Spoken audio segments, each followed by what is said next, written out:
이에 사도와 장로와 온 교회가 그 중에서 사람들을 택하여 바울과 바나바와 함께 안디옥으로 보내기를 결정하니 곧 형제 중에 인도자인 바사바라 하는 유다와 실라더라. 그 편에 편지를 붙여 사도와 장로된 형제들은 안디옥과 수리아와 길리기아에 있는 이방인 형제들에게 문안하노라. 들은즉 우리 가운데서 어떤 사람들이 우리의 지시도 없이 나가서 말로 너희를 괴롭게 하고 마음을 혼란하게 한다 하기로 사람을 택하여 우리 주 예수 그리스도의 이름을 위하여 생명을 아끼지 아니하는 자인 우리가 사랑하는 바나바와 바울과 함께 너희에게 보내기를 만장일치로 결정하였노라. 그리하여 유다와 실라를 보내니 그들도 이 일을 말로 전하리라. 성령과 우리는 이 요긴한 것들 외에는 아무 짐도 너희에게 지우지 아니하는 것이 옳은 줄 알았노니 우상의 제물과 피와 목매어 죽인 것과 음행을 멀리할지니라. 이에 스스로 삼가면 잘 되리라. 평안함을 원하노라. 그들이 작별하고 안디옥에 내려가 무리를 모은 후에 편지를 전하니 읽고 그 위로한 말을 기뻐하더라. 유다와 실라도 선지자라. 여러 말로 형제를 권면하여 굳게 하고 얼마 있다가 평안히 가라는 전송을 형제들에게 받고 자기를 보내던 사람들에게로 돌아가되 바울과 바나바는 안디옥에서 유하며 수다한 다른 사람들과 함께 주의 말씀을 가르치며 전파하니라. 며칠 후에 바울이 바나바더러 말하되 우리가 주의 말씀을 전한 각 성으로 다시 가서 형제들이 어떠한가 방문하자. 마가라 하는 요한도 데리고 가자. 바울은 밤빌리아에서 자기들을 떠나 함께 일하러 가지 아니한 자를 데리고 가는 것이 옳지 않다 하여 서로 심히 다투어 피차 갈라서니 바나바는 마가를 데리고 배 타고 구부르러 가고 바울은 실라를 택한 후에 형제들에게 주의 은혜에 부탁함을 받고 떠나 수리아와 길리기아로 다니며 교회들을 견고하게 하니라.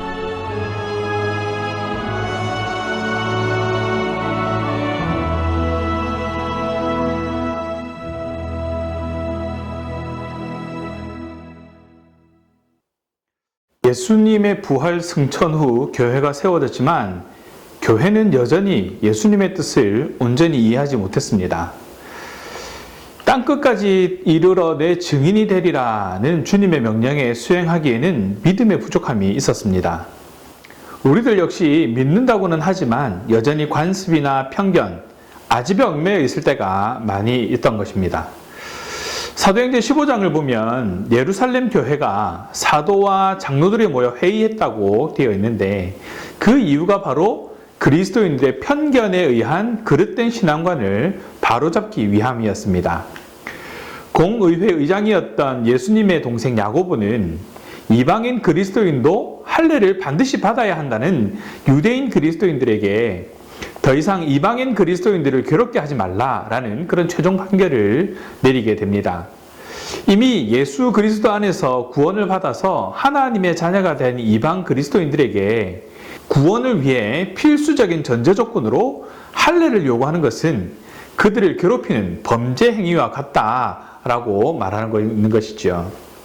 그리고 이방인 그리스도인들에게는 유대인들이 혐오하는 그런 일들을 삼가해 줄 것을 촉구하는 편지를 보내도록 합니다. 유대인 그리스도인들에게 이방인 그리스도인들을 괴롭게 하지 말라는 것, 그리고 할례 받지 않는 이방인들은 구원받을 수 없다고 더 이상 오해하지 말라는 그런 의미이기도 했고, 이방인 그리스도인들에게 유대인들이 혐오하는 일을 삼가해 줄 것을 촉구하는 것은 불필요하게 유대인들에게 오해를 사는 그런 행동을 하지 말라라는 것이었지요. 오늘 본문은 야고보의 최종 판결 이후에 있었던 후속 조치에 관해 전해주고 있습니다. 22절을 보시면 이에 사도와 장로와 온 교회가 그 중에서 사람들을 택하여 바울과 바나바와 함께 안디옥으로 보내기를 결정하니 곧 형제 중에 인도자인 바사바라 하는 유다와 실라더라. 이 사도와 장로와 온 교회는 예루살렘 공의회에 참여했던 그런 사람들이었습니다. 그들 중에는 조금 전까지 있었던 그 공회에서 이방인 그리스도인도 반드시 할례를 받아야 한다라고 주장했던 사람도 있었을 것입니다. 그러나 이 최종 판결, 최종 결론이 난 이후에는 자신들의 주장을 차려합니다. 할례도 받지 않은 이방인들에게 하나님께서 구원의 은총을 어떻게 베풀어 주셨는지를 입증하는 베드로와 바울 그리고 바나바의 증언을 들으면서 자신의 생각이 틀렸다라는 것을 깨달았기 때문인 것이죠. 그래서 예루살렘 교회의 사람들은 같은 마음으로 안디옥 교회로 돌아가는 바울과 바나바와 함께 유다와 실라도 안디옥 교회로 파견하기로 했습니다. 유다와 실라를 통해서 야고보의 최종 판결의 내용을 편지로 직접 들고 가서 전해주기 위한 것이었죠. 이어지는 24절입니다. 들은즉 우리 가운데서 어떤 사람들이 우리의 지시도 없이 나아가서 말로 너희를 괴롭게 하고 마음을 혼란하게 한다 하기로.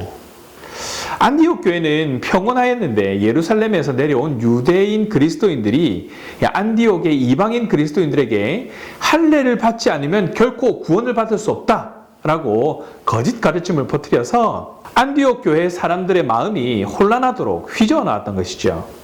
이 마음이 혼란하게 하다의 헬라어를 직역하면 영혼을 뒤흔들다, 영혼을 약탈하다 라는 뜻을 가지고 있습니다. 이 멀쩡하게 구원받은 사람에게 구원받지 못했다고 정죄하는 것은 그 사람의 영혼을 뒤흔드는 것과 같고 그 영혼을 약탈하는 것과 같습니다. 그래서 25절에서 26절에 사람을 택해서 보낸다라고 말하고 있는 것이죠. 사람을 택하여 우리 주 예수 그리스도의 이름을 위하여 생명을 아끼지 아니하는 자인 우리가 사랑하는 바나바와 바울과 함께 너희에게 보내기를 만장일치로 결정하였노라. 예루살렘 교회의 사도들은 바나바와 바울을 가리켜서 우리가 사랑하는 바나바와 바울이라고 표현합니다. 게다가 우리 주 예수 그리스도의 이름을 위하여 생명을 아끼지 아니하는 자라고까지 말합니다.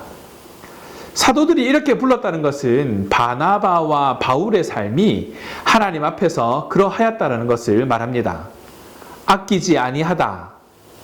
파라디도미는 넘겨주다의 뜻과 함께 내버리다, 포기하다의 의미를 가지고 있습니다. 바나바와 바울과 주님을 위해서라면 자신들의 생명마저 기꺼이 포기하는 그런 사람들이었다라는 뜻이죠. 그래서 바울은 사도행전 20장 24절에서 내가 달려갈 길과 주 예수께 받은 사명 곧 하나님의 은혜의 복음을 증언하는 일을 마치려 하면은 나의 생명조차 조금도 귀한 것으로 여기지 아니하였노라는 고백을 거리낌 없이 할 수 있었던 것이죠. 이어지는 27절에서 29절의 말씀을 보시면 이방인 그리스도인들에게 유대인들이 혐오하는 것, 즉 우상의 제물, 피, 목매어 죽인 것, 음행을 삼가할 것을 촉구하는 것 외에는 아무 짐을 할례의 짐을 지우지 않기로 했다라고 말하고 있습니다. 그런데 본문의 주어는 우리가 아니라 성령과 우리입니다. 이와 같은 결정은 성령님의 조명하심 속에서 이루어졌다라는 것입니다. 성령께서 깨닫게 하시고 받아들일 수 있도록 조명하심이 그들이 전하는 말을 위로로 받아들이게 됩니다. 이 30절의 위로의 또 다른 해석은 권면입니다. 예루살렘 공회의 판결 내용을 위로하는 말, 즉 권면으로 표현한 것입니다. 그 판결 내용이 안디옥 교회 사람들에게 기쁨이 되었습니다. 사실 안디옥 교회가 이런 회의 결과를 받아들일 수 있었던 것은 저절로 이루어지는 일은 아니었습니다. 바울과 바나바가 1차 전도 여행을 다니면서 할례의 복음이 아니라 세례의 복음을 전했고 거기에서 돌을 맞아 죽음까지 갔었던 일을 겪으면서 하나님께서 역사하시는 것을 보았기 때문이었던 것이죠. 그리고 안디옥 교회에서 예루살렘 교회까지는 약 500km나 되는데 왕복하면 1000km나 됩니다. 바울과 바나바는 예루살렘 공의회에 참석하기 위해서 그 먼 거리를 기꺼이 다녀왔던 것이죠. 그렇게 갔다 오는 수고를 마다하지 않았던 것입니다. 그리고 예루살렘 교회는 할례의 복음을 주장하는 사람들이 적지 않았는데 또 베드로도 성령의 인도하심 속에서 평소 이방인에 대해서 지니고 있었던 그런 자기 생각을 버리고 가이사랴 이방인 고넬료의 집에 가서 그곳에 모인 이방인들에게 복음을 전하는 그리고 세례를 베푸는 그런 일도 있었던 것이죠. 그로 인해서 베드로는 예루살렘 유대인 그리스도인으로부터 혹독한 비난을 받기도 했습니다. 그런 수고와 섬김을 통해서 안디옥 교회를 비롯한 이방 지역에 있는 교회들에게 할례의 복음이 아니라 세례의 복음을 전하는 그런 기쁨이 전해질 수 있었던 것입니다. 우리 삶 속에서도 이런 배려의 모습이 있어야 할 것입니다. 수고와 헌신을 마다하지 않는 결단도 있어야 할 것입니다. 또한 우리가 누구의 배려를 받고 있다면 그것은 누군가의 수고와 헌신의 결과다라는 것을 잘 새겨야 할 것입니다. 이것이 바른 그리스도인의 태도입니다. 그렇게 유다와 실라는 예루살렘 공의의 판결 내용을 안디옥의 이방인 그리스도인들에게 전하고 안디옥 교회 사람들에게 하나님의 말씀을 나누며 믿음을 굳건하게 해 주었습니다. 그들 역시 하나님의 말씀을 맡은 선지자들이었기 때문이었습니다. 그리고 일정 기간이 지난 후에 예루살렘 교회로 돌아갑니다. 그리고 바울과 바나바는 한동안 안디옥 교회에서 말씀을 가르치는 사역을 감당했습니다. 지금까지 내용을 통해서 우리가 주목해야 할 것은 성령께서 하시는 일과 그 일을 통해 이루어진 일들입니다. 분열이 아니라 통일입니다. 분쟁이 아닌 화합입니다. 합력하여 선을 이루어 가시는 하나님의 방법들이 드러나는 것입니다. 이 말씀을 통해 각자의 신앙생활을 돌아보시기 바랍니다. 우리는 신앙인으로서 세상을 살아가면서 세상을 분열시키고 있습니까? 아니면 하나로 뭉칠 수 있게 영향력을 발휘하고 있습니까? 주변 사람들과 분쟁거리를 만들고 있습니까? 아니면 함께하며 서로 돕고 한 곳을 향할 수 있도록 화합하게 하고 있습니까? 성령께서 우리를 주관하게 하시기를 바랍니다. 인도하심에 귀를 기울여서 순종의 열매를 맺으시기를 주님의 이름으로 소원합니다. 이제 이야기의 흐름이 바뀝니다. 바울과 바나바가 갈라서는 사건이 일어납니다. 2차 전도 여행의 목적은 1차 전도 여행 때 방문했던 그런 도시를 다시 방문해서 사람들의 믿음을 격려하기 위한 것이었습니다. 바울과 바나바는 1차 전도 여행 때 물론 그동안 좋은 팀을 이루고 있었습니다. 그래서 2차 전도 여행을 떠나는 것은 아무런 문제가 없을 것만 같았습니다. 바나바는 1차 전도 여행을 떠날 때 그들의 수행원으로 동행했던 청년 마가라 하는 요한을 2차 전도 여행 때도 데려가기를 원했습니다. 하지만 바울이 반대합니다. 1차 전도 여행 초기에 밤빌리아 지방 버가에서 마가가 전도팀을 무다리탈하여서 집으로 돌아가 버렸기 때문이었습니다. 마가를 데려가자는 바나바의 의견과 마가를 데려갈 수 없다는 바울의 의견은 합의점을 찾지 못하고 평행선만 그었습니다. 이 단순하게 사건 자체로는 어려운 문제는 아닙니다. 그러나 이 사건이 갖는 메시지는 이해하기 어렵습니다. 게다가 예루살렘 회의와 이어지는 맥락에서 보면 더 이해가 안 됩니다. 게다가 예루살렘 회의와 이어지는 맥락에서 보면 더 이해가 안 됩니다. 가장 관계 맺기 어려운 유대인과 이방인이 극적으로 합의를 이루고 하나 되어 서로 마음껏 사랑할 수 있게 된 전무후무한 대동합이었습니다. 오로지 복음으로만 가능한 일이었고 복음이 갖는 통합력을 상징적으로 보여주는 것이기도 합니다. 그런데 그 직후에 복음 전도자들이 싸워서 갈라지는 것이 복음에 대한 이해가 달라서도 아니고 복음의 본질이 달라서도 아니고 그저 사소한 이유였습니다. 정답이 없는 문제입니다. 데리고 가든 안 데리고 가든 복음을 전하는 데는 아무런 문제가 없습니다. 서로 양보하고 합의해서 결정하면 될 문제지요. 유대인과 이방인도 합의했는데 바울과 바나바가 합의하지 못한 이유가 전혀 없는 그런 문제입니다. 이 사건에 대해 바울의 잘못이냐 바나바의 잘못이냐 둘 다 잘못한 것이냐 아니면 둘 다 아무런 잘못이 없는 것이 아니냐라고 해석할 수도 있겠지만 그 어느 해석도 뭔가 개운하지는 않습니다. 바울이 잘못했다고 해도 바나바가 잘못했다고 해도 혹은 둘 다 잘못했거나 아니면 둘 다 아무런 잘못이 없다고 해도 아무도 잘못하지 않았다고 말할 수 없는 그 이상한 사건이기 때문입니다. 다만 바울의 2차 전도 여행의 경로가 정해진 경위를 설명해 준다는 것에 만족해야 되지 않을까 생각합니다. 말씀을 정리합니다. 복음의 능력은 서로 통합하는 것입니다. 서로 혐오하던 유대인과 이방인을 사랑하게 만드는 능력입니다. 이것은 오늘날에도 마찬가지입니다. 복음은 전체를 하나 되게 하는 능력이 있습니다. 교회가 한 몸 되게 하고 사람과 사람이 서로 이해하고 공감하며 양보하고 합의하여 사랑하도록 합니다.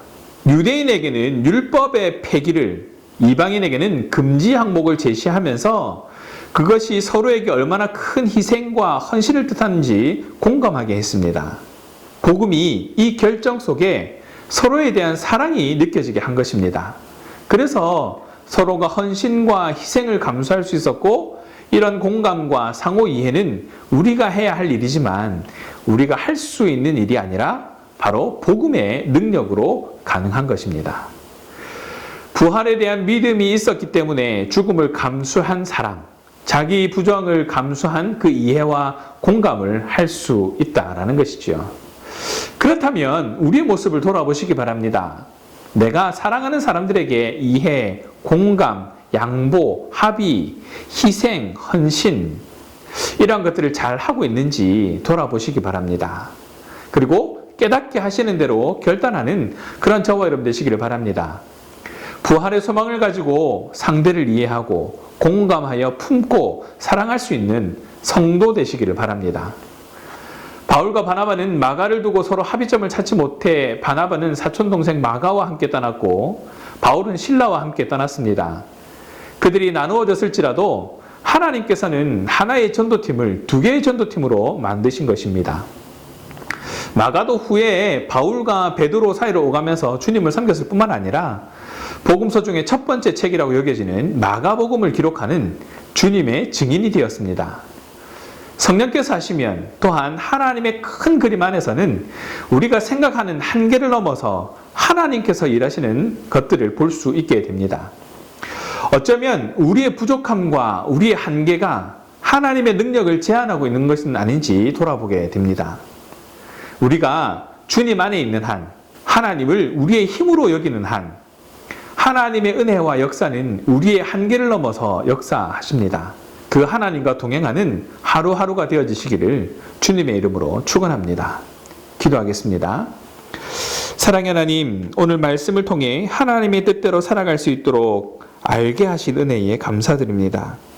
복음을 알게 하셔서 하나님의 섭리를 알게 하셔서 합당하게 살아가게 하신 그 뜻을 묵상합니다. 교회가 한 몸 되게 하시고 사람과 사람이 서로 이해하고 공감하며 양보하고 합의하여서 사랑하게 하는 그 복음의 능력을 힘입게 하시고 그 능력으로 하나님의 나라를 드러내는 도구로 살아가게 하여 주시옵소서. 우리의 부족함과 한계로 하나님의 능력을 제한하지 않도록 지혜를 다하여 주시옵소서. 우리의 한계를 넘어서 역사하시는 하나님을 더욱 의지하며 바라보는 성도의 삶을 살아가게 하여 주시옵소서. 감사합니다, 주님. 우리 주 예수 그리스도의 이름으로 기도합니다. 아멘.